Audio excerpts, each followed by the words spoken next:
Bonjour à tous, bonjour Patrick Mignola. Bonjour. Merci d'être avec nous ce matin. Que vous ont inspiré les images que l'on a vues hier, ces violences dans les manifestations du 1er mai à Paris, en particulier avec ces agressions dirigées contre les dirigeants du Parti Socialiste et en particulier le député Jérôme Guedj? Ça m'a inspiré deux choses. D'abord, il faut rappeler que les manifestations se sont bien passées et donc il faut remercier à la fois les organisateurs, les partenaires sociaux. On pouvait craindre des débordements, il y en a eu peu, mais effectivement, deuxième chose, il y a eu des débordements très graves qui se sont attaqués à des élus, qui se sont attaqués au Parti Socialiste, à qui j'ai dit évidemment ma solidarité, mon soutien en tant que ministre du gouvernement et au nom du gouvernement. Mais je crois que à chaque fois, on condamne.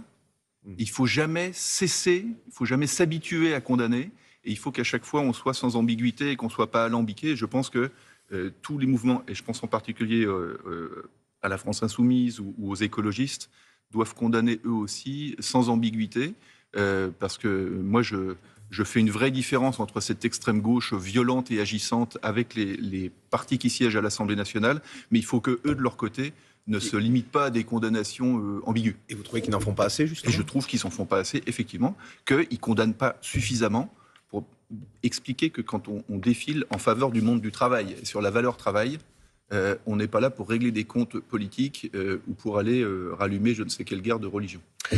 Vous êtes le ministre des Relations avec le Parlement, un Parlement qui ne siège pas en ce pont du 1er mai, alors que c'était votre volonté. Vous souhaitiez, vous, qu'il y ait une session, enfin en tout cas que les députés siègent ce week-end et le week-end prochain. Ça n'a pas été le cas, vous n'avez pas convaincu les présidents de groupe? Non, en fait, on a trouvé un accord.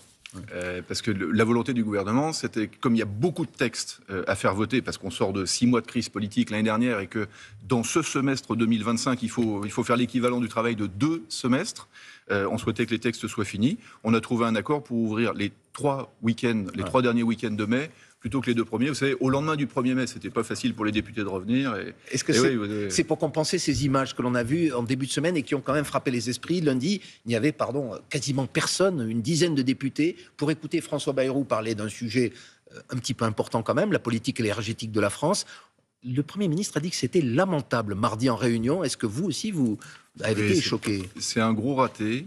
Mais vous savez, la vie d'un député, surtout au jour de reprise comme ça, c'est assez compliqué. Parce que quand ils sont en circonscription, ils se font engueuler parce qu'ils ne sont pas dans l'hémicycle. Et quand ils sont dans l'hémicycle, ils se font engueuler parce qu'ils ne sont pas en circonscription. Bon, l'incident est clos. Il y aura un texte avec vote sur l'énergie au mois de juin. Et ça permettra d'avancer.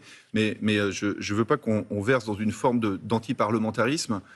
Un député, si on ne le voit pas dans l'hémicycle, ça veut dire que parfois il est en commission ou parfois il est sur le terrain, et c'est très utile aussi. L'incident est clos, dites-vous, mais est-ce quand même une mesure en quelque sorte de rétorsion de dire finalement on va siéger les 3 prochains week-ends, hormis celui-ci et le suivant, pour compenser en quelque sorte ce qui n'a pas pu être fait avant? Est-ce qu'il y aura une session extraordinaire, par exemple, Patrick Mignola? C'est pas une mesure de rétorsion, c'est une mesure de sérieux.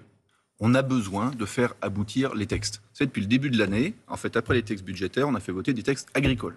On a fait voter des textes pour les mairies. On a fait voter des textes régaliens. On a voté narcotrafic cette semaine. Et justice des mineurs. Oui, c'est vraiment un procès qui est absolument incompréhensible parce qu'en 4 mois, ce gouvernement a fait plus que les 4 premiers mois de beaucoup de gouvernements avant lui. Mais il ne l'a peut-être pas fait savoir suffisamment. Oui, peut-être pas suffisamment. Mais vous savez, l'important, c'est que les Français voient des évolutions dans leur quotidien. Le Premier ministre, il a fait des propositions sur l'école et la formation des enseignants. Il a fait la semaine dernière des propositions sur les déserts médicaux. Ça fait 10 ans qu'on en parle, il fallait qu'on règle enfin ce sujet. On va faire des propositions sur le logement. On est en train de préparer la réforme de l'État et le budget. Et donc l'important, c'est qu'on trouve du temps à l'Assemblée nationale pour à chaque fois aller au bout des textes. Alors, au bout des textes, il y avait un texte qui avait été voté par le Sénat au début de l'année, qui était l'interdiction du port du voile, notamment dans les compétitions sportives. Oui. Il a été question que ce texte arrive à l'Assemblée nationale. On ne voit rien venir. Quel est votre souhait à vous? Oui, parce que moi j'ai dûu programmer, j'en prends la responsabilité, dès le mois de février jusqu'à la fin du mois de juin, tous les textes justement pour rattraper le retard dont je parlais tout à l'heure.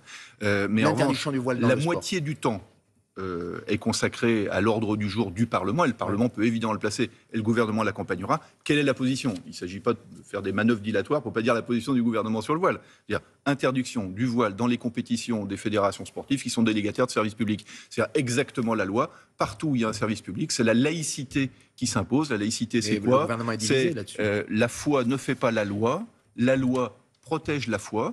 Et donc, ce qui a été voté au Sénat devrait être voté à l'Assemblée Mais nationale. il y a une division au sein même du gouvernement. Elisabeth Borne, la ministre de l'Éducation, par exemple, y est défavorable. Le Premier ministre lui-même a dit qu'il ne fallait pas stigmatiser les musulmans à travers cette possibilité. Il y a une position sur les compétitions sportives, mais comme vous le savez, on ne va pas rallumer la guerre du voile, comme on le fait, on adore faire ce genre de débat en France tous les 2 ou 3 ans. Même le Rassemblement national, à un moment, avait proposé l'interdiction du voile dans l'espace public, et même le Rassemblement national était revenu dessus. Donc, on sait bien ce qu'il y a derrière tout ça. C'est l'entrisme, c'est le frérisme, c'est le prosélytisme. Moi, je fais une différence entre les musulmans et les islamistes. Et il ne faut surtout pas confondre les deux. Et le rôle du gouvernement, c'est de faire respecter la laïcité, mais de jamais mettre en cause les religions en tant qu'elles-mêmes. Patrick Mignola, un autre sujet. Est-ce que la proportionnelle, c'était une priorité ?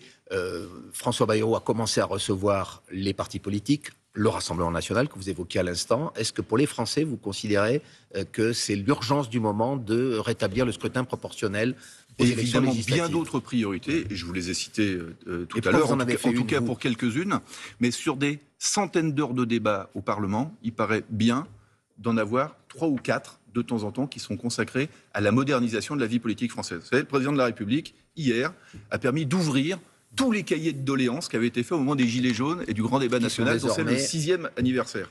La première demande des Français, c'était la représentation proportionnelle, parce qu'ils avaient le sentiment que leur vote n'était pas respecté.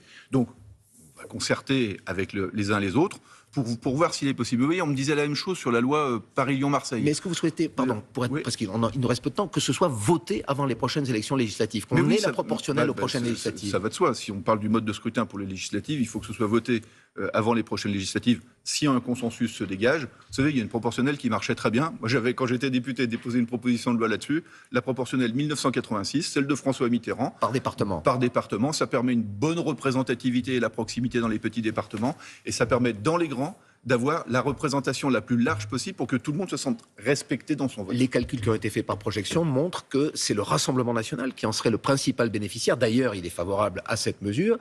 Vous êtes prêt à cette éventualité ? Il aurait aujourd'hui 50 députés de plus avec la proportionnelle. D'abord, à chaque fois qu'on fait des simulations, on se trompe. Et là, en l'occurrence, pourtant, l'excellent service politique de France Télévisions s'est trompé parce qu'ils ont fait une projection sur la base d'une proportionnelle nationale qui n'est pas à l'ordre du jour. La discussion, c'est de savoir si elle est départementale ou si elle est régionale. La préférence, ma préférence personnelle, que je peux formuler ici, c'est une proportionnelle départementale qui sera beaucoup plus équilibrée et qui apportera surtout un esprit de compromis. Vous savez, on aurait peut-être la même Assemblée nationale avec la proportionnelle, mais avec des femmes et des hommes qui accepteraient de travailler ensemble, alors que quand on est élu au scrutin majoritaire, c'est en battant les autres. Et quand on se retrouve à l'Assemblée, on a moins envie, après s'être battu avec les autres, de trouver des compromis intelligents pour les Français. C'est ainsi que vous la défendez en tout cas. Merci beaucoup Patrick Mignola, ministre des Relations avec le Parlement. Et c'est la suite de Télématin. Et bravo pour votre retour, Javid. Quel succès. Ouais, incroyable. Merci beaucoup.